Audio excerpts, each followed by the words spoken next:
won't steal your thunder this time and reveal our mystery guest. Yeah. Now, yeah, if you somehow got to the link and you didn't already see, we have Kim Wilson with us today. And this is the one question I didn't ask because there's cocoa and there's cacao. Do you say cocoa future collaborative, but you work in cacao? Is that what goes on? So cocoa and cacao are actually interchangeable Okay. terms.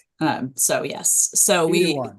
cocoa future collaborative, but cacao is typically used for the beans and the farm agricultural product. And once it gets processed into something, then it's typically called cocoa. Oh, we're learning stuff already, people. So if you haven't picked up, we're talking about chocolate. This is amazing. And Kim's been in the industry for a while now. We're going to learn more about that, but there's a whole story. She's been through jungles, apparently. I don't know if you had to take on any tigers or panthers or anything. We'll have to hear about that. No. But uh, but it's been an exciting journey. I know I've gotten to know Kim a little bit over the last year or so, and another group that we're a part of, and so I'm excited to kind of get the full picture. And Kim, so you're in the Cocoa Future Collaborative is the name of your organization, Hmm. and you started this a while back. But that's not where you started. So kind of give us your journey to the cocoa part.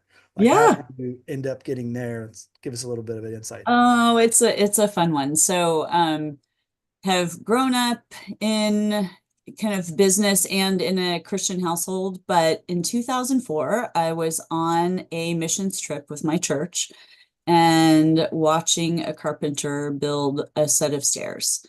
And he was doing it beautifully and quickly, and I was just kind of staring at it and said a very quick, heartfelt prayer, which was, Lord, I wish you could use my business skills the way you're using this carpenter. And it was 2004, so I hadn't heard about business as mission or ministry or anything like that.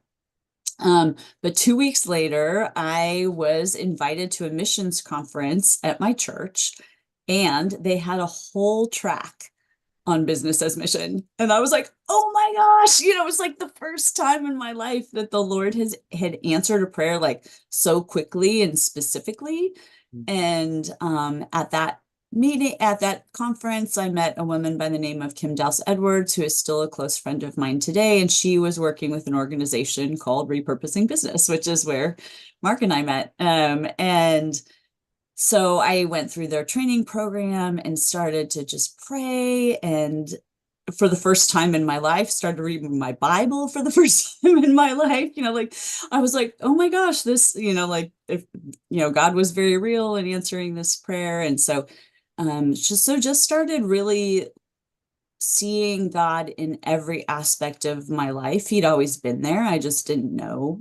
And so from there, I mean, I could tell you story after story, but it would take a while. So I'll just say that I saw God move then after traveling to South Africa and praying and working with businesses there and seeing God answer in really specific ways and understand that he also like doesn't only answer prayers but like speaks and wants us to hear.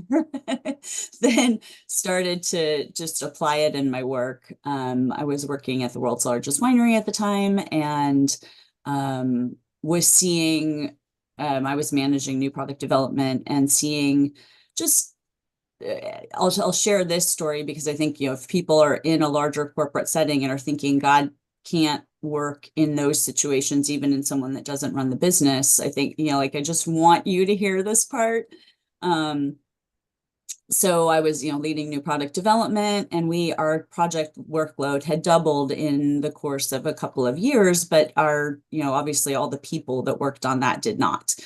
And we were just, because of all the projects, missing deadlines and not meeting budgets and all these things. And I was like, Lord, this looks like stealing, killing, and destroying. That's what this looks like. And I know you've got something better for this. And so he orchestrated a solution that not only helped our business, but and got us back on track within a 6-month period with more profitable projects, on time projects, higher revenue, all of it. But it got picked up by an industry organization that wrote it up as a best practice and ended up impacting other larger companies than ours even as well.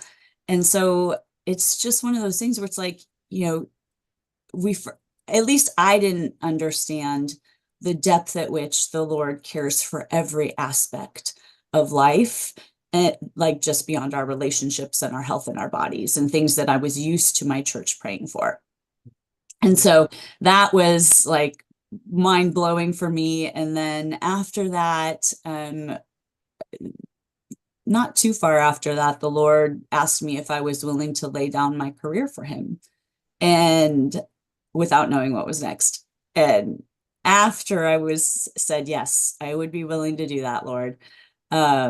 Then he revealed that I was to come work with Repurposing Business for a season. So I was a full-time volunteer for 2.5 years. And then while I was then working with the Institute for a total of 6 years, Repurposing Business and the Institute, he started to speak about cacao and chocolate and that whole story. So that's what leads up to that. Yeah. Started speaking chocolate, then you started paying attention. Fair enough. I know. Well, when your first career is in wine and your second is in chocolate, it's not a bad gig. Yeah. Well, who's like, who wants to get that calling, right? All right. Right. It's awesome. With your story about it made me think, like, finding that best practice. Now, was that like something that you like prayed directly into and you kind of felt some revelation? How did that kind of work out in like that setting for you? Yeah, no, great question. So I prayer journal. So I'm writing a lot down day by day.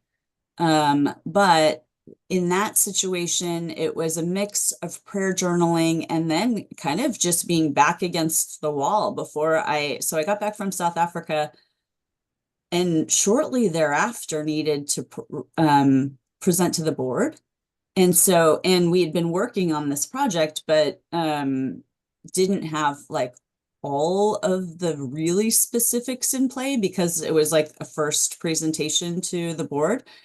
And so I was like, Lord, like I'm exhausted and I don't have the time before, like it was like I don't know, midnight or 1 a.m. before the board meeting the next day. And I'm like, I'm not going to be able to run all the numbers for this. And just was like, what is your principle or your solution? And I literally at that point saw numbers floating in my head.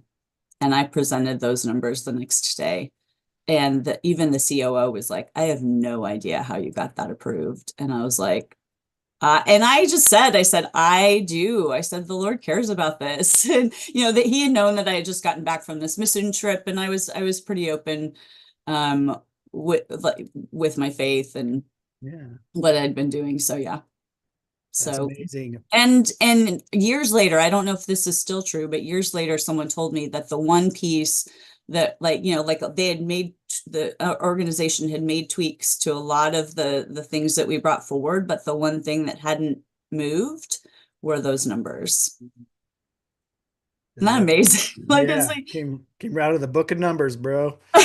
And it's not like I'm prone to that all the time. I'm not one of those people that's like, where I'm getting a prophecy every minute or something like that. Like that's definitely not my gifting. So it was just amazingly sweet at the way the Lord did that. Yeah.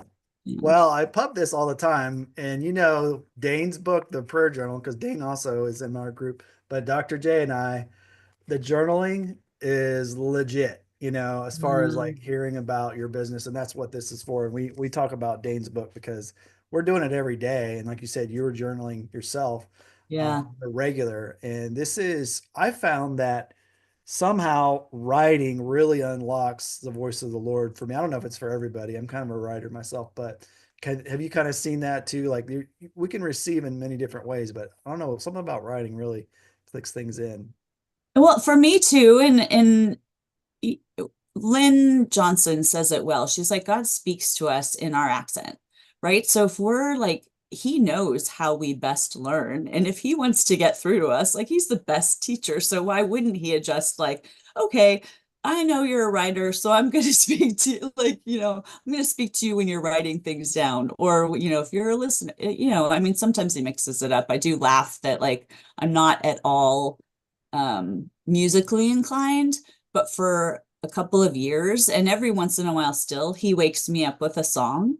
And so I write that down, and then he'll use that to take me back to a certain day where he said something specific to me. And he's done that a lot over the last few years because I'll write down all of it. Yeah, this is great. You've heard repurposing business today, folks, and you heard mention Lynn Johnson. Well, we can blame all this stuff on Brett Johnson, who's going to be with us in a couple weeks, actually, on the Corral Call. So That's we'll awesome. tie some of the things together. So Brett's been doing some awesome stuff for a long time, and like we've heard, Kim was able to work with them directly for a while. And so you finish up your time with repurposing business, and you're like, okay, here's this whole chocolate thing. All right, what's the next step in your journey here when you're getting started in, obviously Lord speaking and directing, but what's the boots on the ground look like? Yeah, well, I mean, I don't even think you can skip over that repurposing piece without talking about a few of the nuggets the Lord gave me along the way. So Sure. 2009, then I was reading a book called Not for Sale on modern human trafficking. And I just asked the Lord if I could be part of his solution for bonded labor. I had been working a lot in India at the time. I knew of IJM's work there. And I said, Lord, like this to me feels like a business problem. I would like to be a part of that solution. And later that year, so just like I want everybody to be clear, I wasn't like, I love chocolate, I'm going into chocolate. Like that would have been awesome. But so what actually happened was after that prayer, then over that summer, I got one of the most specific downloads I've ever gotten from the Lord. And I'm going to just read it from my journal because I never remember it verbatim and I don't want to misquote it, but the Lord said that I was going to get back into consumer products. It's something unique to be grown in that area, something that requires a lot of manual labor, can't be done with machinery, something that can be packaged and shelf stable, something that can be enjoyed both in the growing region, the world. It is natural and sustainable, seems to be savory, not sweet. And I didn't know what fit that. Like, that's a long list. And I'm like, okay, I'm just going to write it all down. And later that year, one of my friends came back from a training on how to spot trafficked labor in different industries. And she said, Kim, did you know that 40% of the world's chocolate has slave labor in the supply chain? And of course, she would tell me that because everybody knows I'm a chocolate lover. And I said, no, but let me look back at that list. And because I had just had cacao nibs for the first time, so I knew that they could be crunchy, that they could be savory, and that they weren't at all sweet. And sure enough, I was like, oh my goodness, I think the Lord is calling me into cacao. So that was 2009, but I didn't, it wasn't like a get ready, go right away. And so fast forward, I mean, a couple more words, a couple more super fun stories. But in 2013, then he said, okay, it's time to go to Cocoa. And the first thing I want you to do is get a group of intercessors around you praying. And I was like, warning, you're going to need them.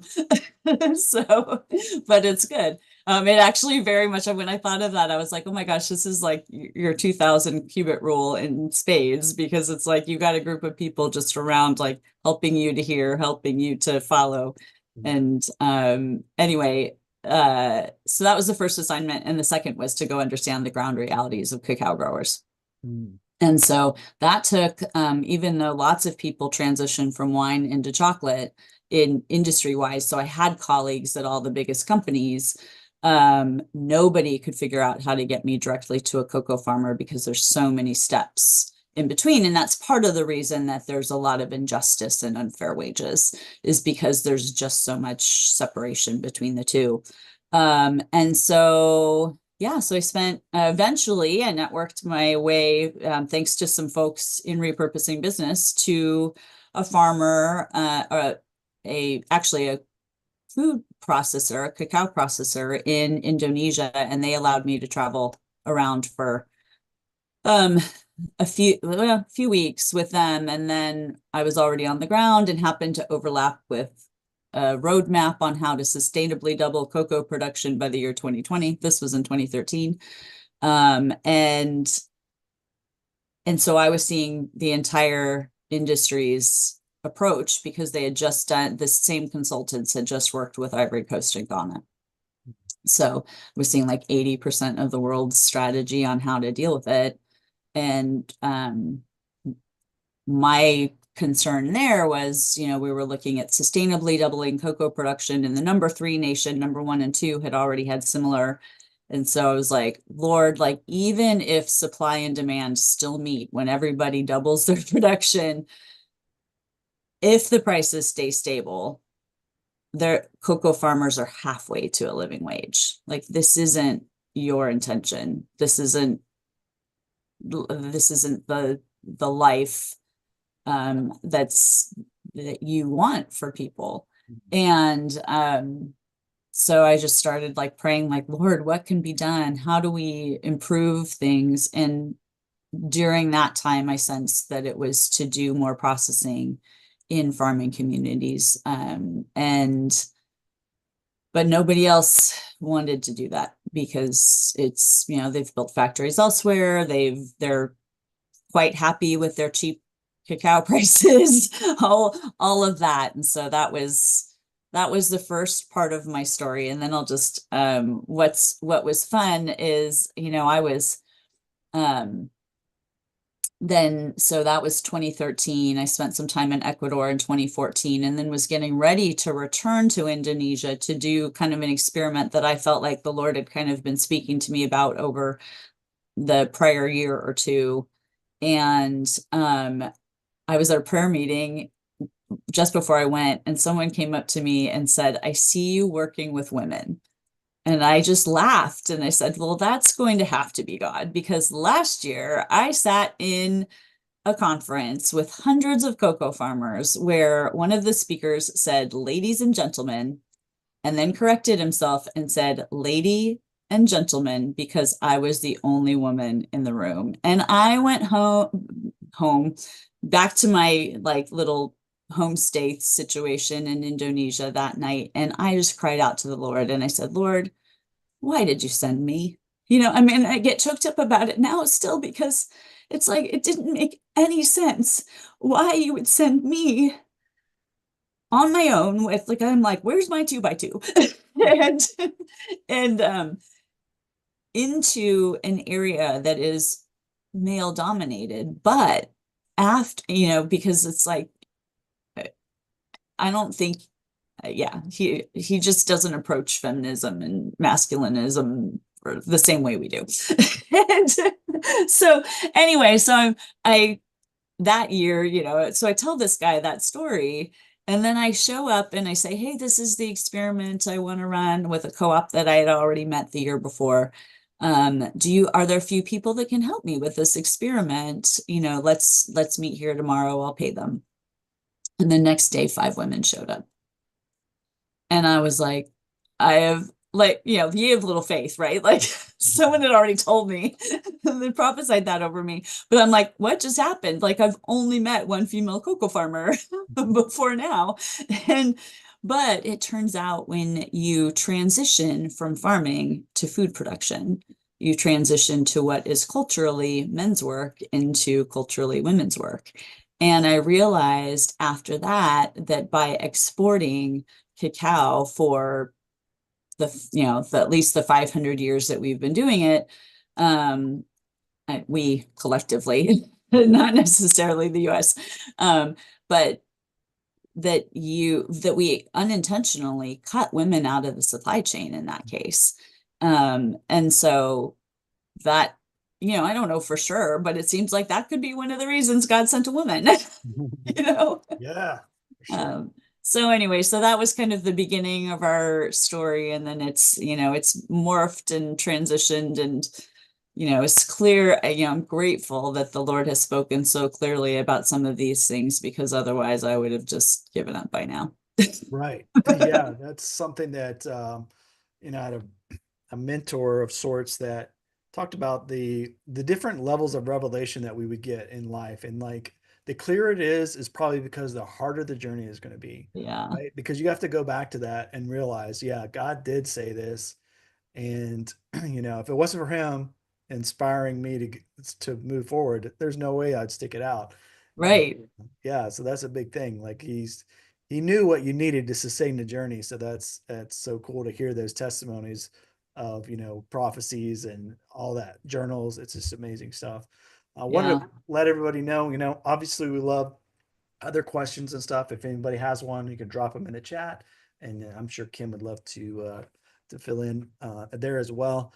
So you said things have kind of morphed and changed through time on Yeah. certain levels. I know that you've kind of had some of the. I think Good King is another Mhm. project of yours. It's a chocolate and type of thing. So tell us how those kind of things have moved from, okay, we're working with farmers and processors, but we're also doing these other things. What's that like? Yeah, yeah. So the first stop in 2000, I'll just share these because it's fun. 2010, I was tapped to lead a session on new product development with God, just because of my background with new products.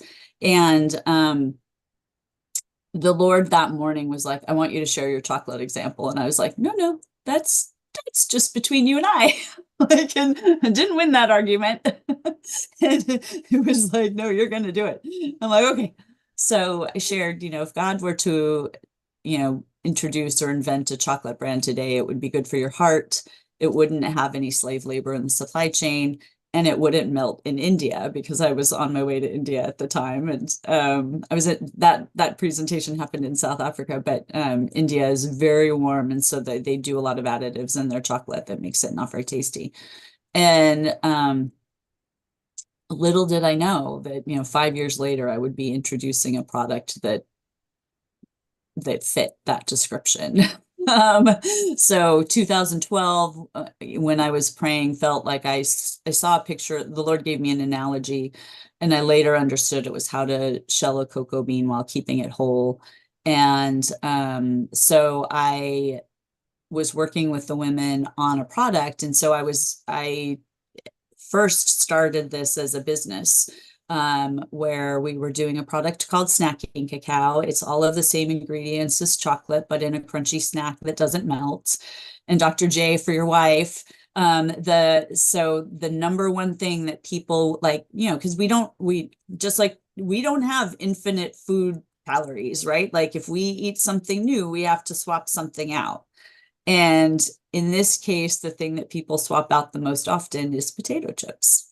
So when and if Good King comes back, I will let you know. So so anyway, yeah, it's a crunchy snack that doesn't melt. It's not as sweet. The Lord, one of the values he gave me was health, which is funny because I'm known as like the junk food queen. But anyway, he cares about that, it turns out. And so we did this crunchy snack called Snacking Cacao, launched that, got some national recognition for the product as well from the Good Food Awards, which is for tasty and sustainable, fair food. And so that was 2018 that we won that award. 2020 comes around with, as we all know, COVID, but also both the community that we were working with in Indonesia, and then later we were also working with a farmer group in Honduras. Those two both catastrophically flooded in 2020. And as they were rebuilding, I noticed that they were prioritizing their local markets first, which of course I would say to any new business or growing business, like prioritize your local market before you focus on export. And that's when I realized that I had been pushing export. And that is just another form of colonization, really. So it's like we want them to grow their local markets first. And when it is a blessing and an addition, and going back to even that word that the Lord gave me in 2009, it would be both enjoyed locally and globally. Like, but it was locally first in that word. And so anyway, and then I guess it was later in 2020, I was reviewing my prayer journal and noticed a couple of times that the Lord had said it's going to take both philanthropy and investment to down this giant of unfair wages and bonded labor in cacao. I'm filling in that part. It might be a different giant that the Lord had, but that would be my assumption based on my prayers way back when. So then I was like, okay, well, I don't want to plant like a foreign owned business in any of these countries. I want, like, you look at the words that the Lord says throughout the Bible. If you read it with a lens toward farming, you see how much it's like the blessing is you will enjoy the fruit of your labor. Right. And for 500 years, that's not been true in cacao. It's always been exported. It's very rarely been eaten locally. And I shouldn't say not 100%. Like, I don't want to be, but the vast majority of, it started in Central America. And then, as soon as Europe discovered America, they started taking cacao and planting it in Africa. So it was closer to where they needed a supply for Europe. So, and now, today, about 70% of the world's cacao grows in Africa. So anyway, I say all those caveats because I'm like, oh, don't quote me on, like, sometimes I say these things without context, and anyway. So we started a nonprofit as a way to really support makers at origin who were already doing products for their local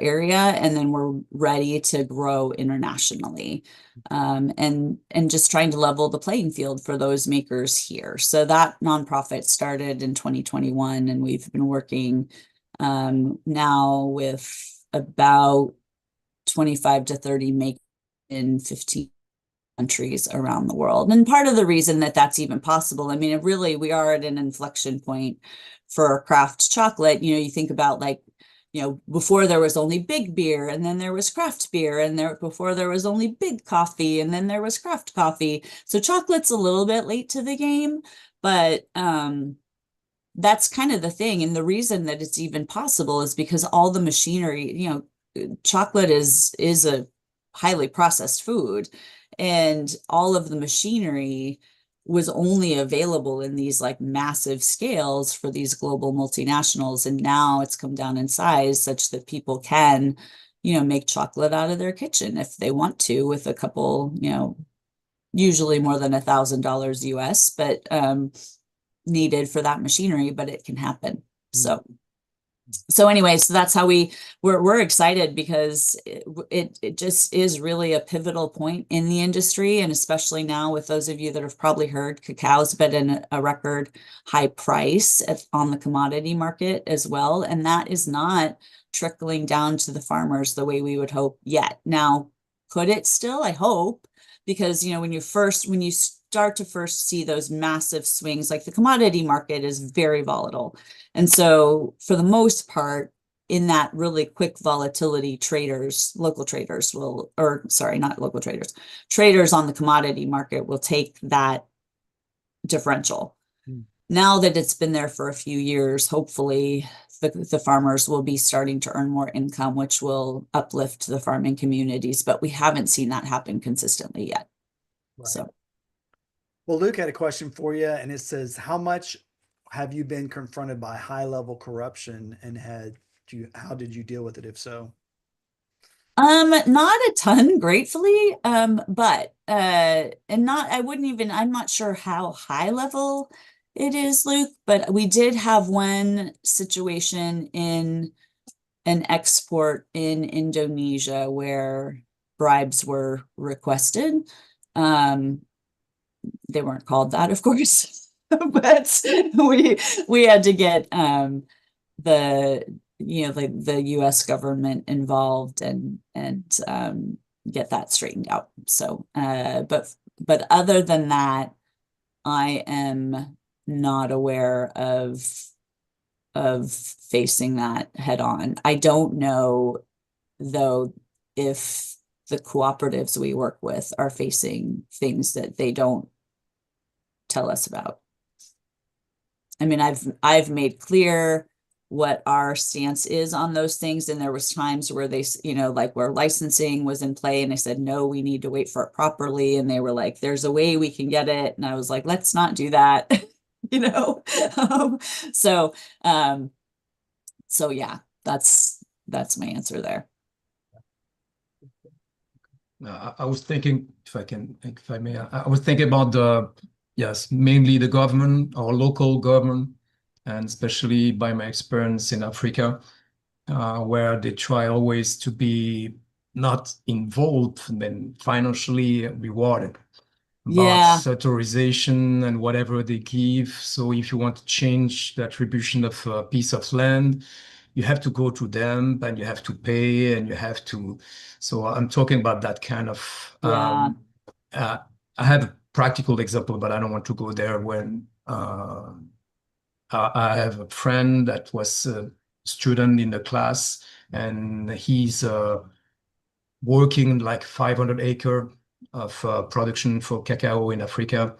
And so the government jump on it and say, yes, we are all in. And after that, the government change. And it's another one that tried to get all these benefits out of it. And that's what I'm talking about. So now we try to understand what is the way to get out of this kind of thing. And which well, are they exporting their cacao or?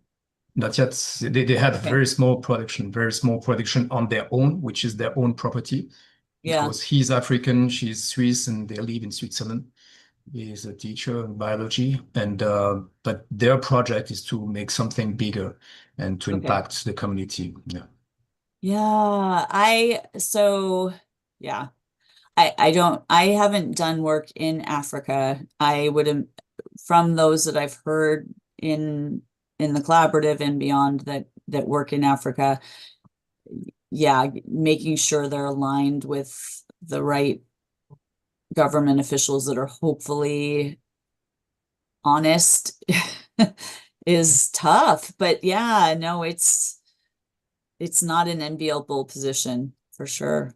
I wish I had some sort. If you want to tell me after the fact where when we're not on broadcast, we can. Which country we might be able to introduce you to folks that. Because when I say high level, it's high level, so that's why. Well, Kim, you obviously have been really directed and led by the Lord to establish this and work, but from some of the other conversation we had prior, I know not everybody you work with is a believer. Correct. So how does that look like when we talk about, discipleship at Sheep Feast a good bit? And so you're working with people that are doing a great job and all that, but they don't really know the Lord maybe like you do. How does that outplay when you're, have this business as a mission and some of the people might have a slightly different mission?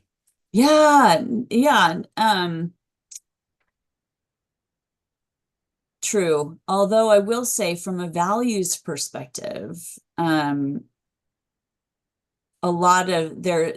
there's a lot of agreement with the people that we work with. And so that's a place to start, just in terms of, the values that we have for the nonprofit are service, service, generosity, creativity, and health.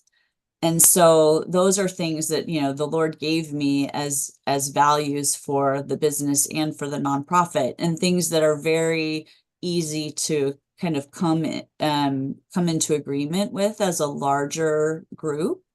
And then one-on-one, you know, most of the makers that we work with, you know, we've become friends. We talk about personal things as well. And inevitably in that, I'm a person that's like, if someone shares something that they're going through that's hard or that is confounding, I will be like, well, let's pray about that. Is it okay if I pray right now on the spot? And nobody's ever said no. And a few times now, folks have actually, you know, folks of different faiths have called me and said, hey, this is going on. I know you pray. Will you pray for this? So that's been just, you know, and that's something we do as friends, as ways to love one another, right? You know, and that's something that they realize that I'm sincere about. And then there are situations where we might not agree on how we communicate something. And so we have to talk through that. Yeah, on behalf of the collaborative. And so it's trying to find a place that honors both where they're coming from, but also that honors Christ above all. Jonathan had a question too, just kind of following up the previous about what regions of do you operate in like countries and how Yeah, so we only have operations in the US, in Seattle, Washington, but we work with makers from about 15 different countries, most of them in Central and South America, a little bit in Asia, a couple of them that are working in Ghana and Madagascar, but the vast majority in Central and South America. Great. Now, and anybody, like, to that end, you know, anybody who is making a finished or semi-finished product in an origin country is eligible to work with us as part of our nonprofit mandate. So, it's just who's happened to be wanting to expand into the US market. Okay, so those are you have to have the product ready to be eaten. And then they want to also market. Well, not even ready to be eaten. Some of them will do like a processed, like cacao powder, cacao butter, like ready to be used as an ingredient in something else that somebody will be making. But most people wouldn't want to eat spoonfuls of cacao powder. Probably not, but who knows? So if people see this and like, hey, we know someone that fits that bill, obviously they can go to Cocoa. Introduce me. Yeah. We are happy. What we do, like that, like what that onboarding process looks like is just, we will walk through all of the questions to make sure that they're ready to import into the US market in terms of like FDA compliance and that type of stuff. You know, even just, are they ready to receive money transfers, like the really basic things that can trip people up once they've even sold product into the US. And then we'll work with them to whatever channels they want to be selling on or retailers that they'd like to be introduced to, those types of things. Excellent. Yeah. So in the chat here, and of course on the description in the live YouTube, or if you're watching the replay, you can find cacaofuture.org. Is that how you say it? Do you say cocoafuture.org? Yeah. Future. But we learned earlier that you could say either way. You can say either one, but only Cocoa Future will get you to our website. Yeah. So cocoa, what you like, the hot cocoa, cocoafuture.org. And that's how you can connect with you. And, you know, if you want to get involved. And of course, it sounds. And if you're a chocolate lover, you can host a tasting and introduce your friends to like 8 different origin chocolate makers all in one go. And it's actually pretty fun. We've got these tasting kits that are super turnkey. So if you order one, you can just like do a group with your friends and there's a video. So you don't have to know anything about it. The makers themselves have like recorded videos telling you about their products. So you get to meet them. You get to learn a little bit about the industry, some of the things that I've shared today, you know, and it's fun. Like you get to eat chocolate while you're learning. Okay, so this like something your small group could do maybe, or all kind of cool stuff you could do. Small groups, church groups, work. We do a lot of team building activities for workplaces because it's a great way. You know, we can leave out things with allergens in them. Most people aren't allergic to chocolate. And so it's a way to just kind of, people have a lot of nostalgia, at least in the US, people have a lot of nostalgia around chocolate. So like walls come down and people start talking about childhood memories and things like that, like that allows you to get to know each other in a way that you might not otherwise. So it's pretty cool.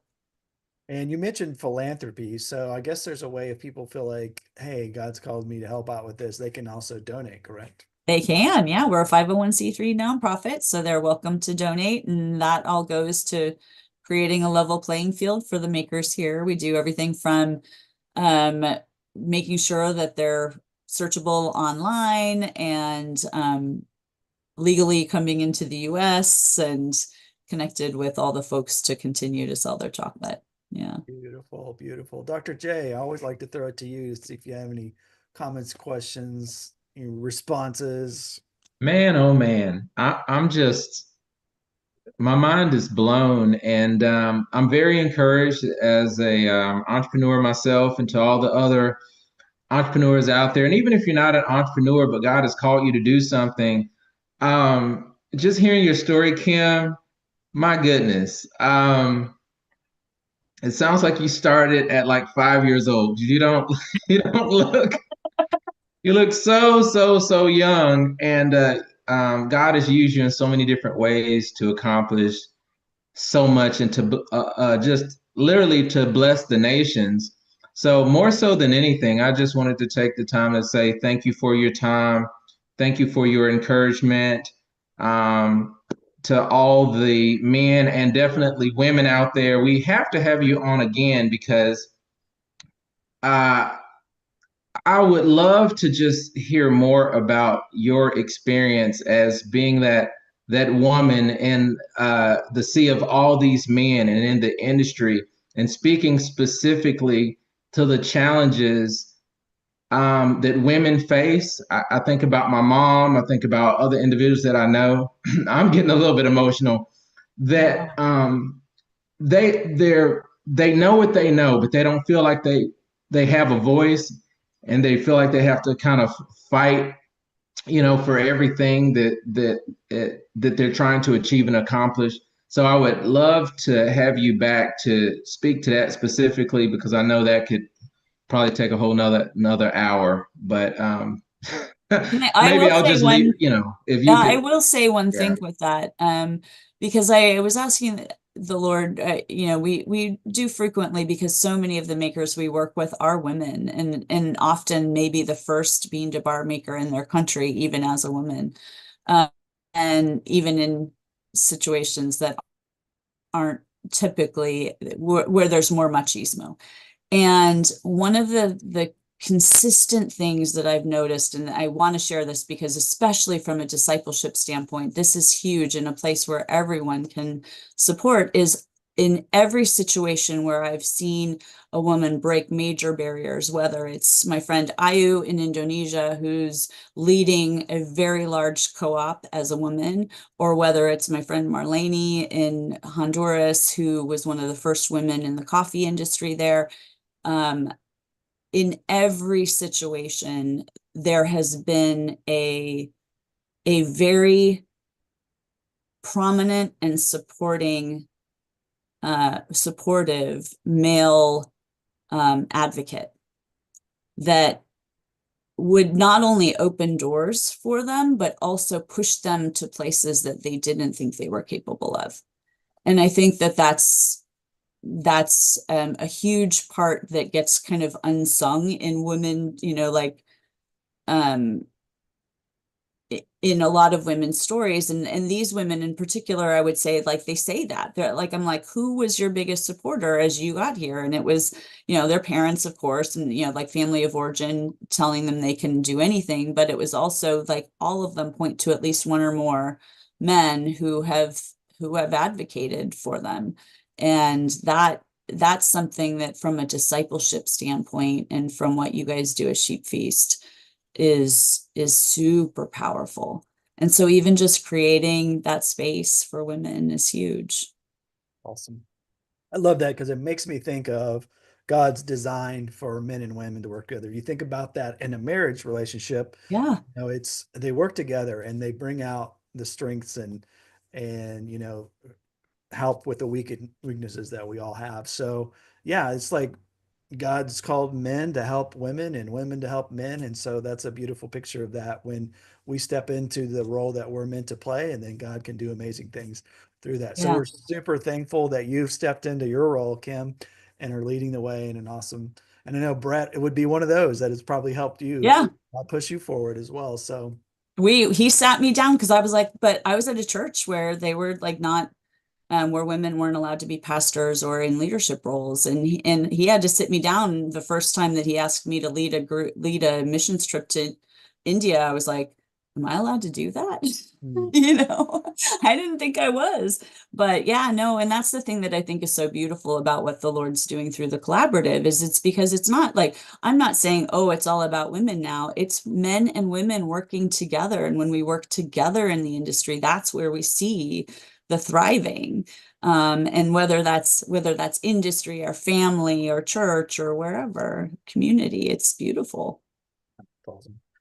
So, Kim, we've heard a lot about how the Lord has directed you and spoken to you and all that. If you could kind of, we're wrapping up our time, but I'd love for you to give a little bit of insight on maybe someone's hearing this and they're like, I'm in business and this is not happening for me right now. Like, I'm not hearing anything and I'm just out here trying to get some stuff done and it's not working.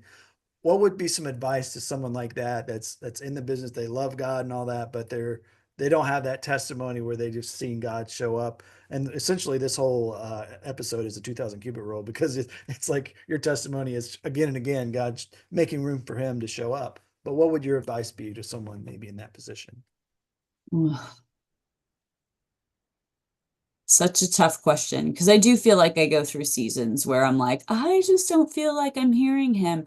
And I guess so for me, and I don't know, you know, again, this would depend on how you're wired. Stand on the truth that you know that God knows how to get through to you. He knows exactly how you'll hear him, and he wants more than you even want. He wants you to hear him. And if you know that your ears don't seem, you know, your tuners aren't tuned in right now, then, you know, so like pray with other people who can stand in that gap. I mean, that's certainly early on, like the intercessors that I was working with were a huge part. I didn't have every answer by any stretch. That a lot of that came through allowing, you know, asking the questions that were on my mind, feeling like I wasn't hearing correctly or didn't have enough confirmation to feel confident moving forward, and then just inviting other people into that. And of course, you know, asking the Lord to speak through his word as well is always a place that I go. But yeah, I would say particularly if you're in a tender spot like that, surrounding yourself, or me, at least what I do is surround myself with others that can lend me their faith when I don't have enough of it. Amen. Amen. It's Aaron lifting up Moses's arms. It's good. Well, this has been amazing, Kim. And like Dr. J mentioned, we'll have to have you on again to kind of dive into some of the subject matter he mentioned. So for everybody else, you know, go check out cocofuture.org. If God's leading you, I know he's leading you to eat some chocolate. So if you want Right? to Always. get into those bits that she mentioned earlier, maybe you can host a tasting, which sounds amazing. And but we're so glad that people joined us today. And if you're seeing this later, you know, you can obviously get involved with what Kim's doing at any point. And Kim, it was amazing time. And we're going to see each other later because we always pray together in the other group that we're a part of, which is Yeah. awesome. So she practices what she preaches. She prays with other people and it's powerful. So yeah. Thanks No, so I'm much, Kim. really grateful. It was so fun to catch up on some of the past calls, and just really grateful for your heart for discipleship. I think it's so needed. And I have a favor to ask for those people that are in a position to come off camera. It would be lovely to meet you. Yeah. Say hello, everybody. We got Godwin's in Nigeria, Anna's in California, Jonathan's also in Nigeria. Wow. Ben, is he still here? Yeah, Ben, there's Ben. He's over in Uganda. So, Wow. Uganda grows some great cacao. yeah, good stuff. Yeah. Well, everybody, it's been a wonderful episode. And once again, thanks, Kim. For everyone else, we will see you all next week on the next Corral Call. Until then, be blessed. We'll see y'all later. Right, bye. Awesome. I think, yep, we are officially off the air, but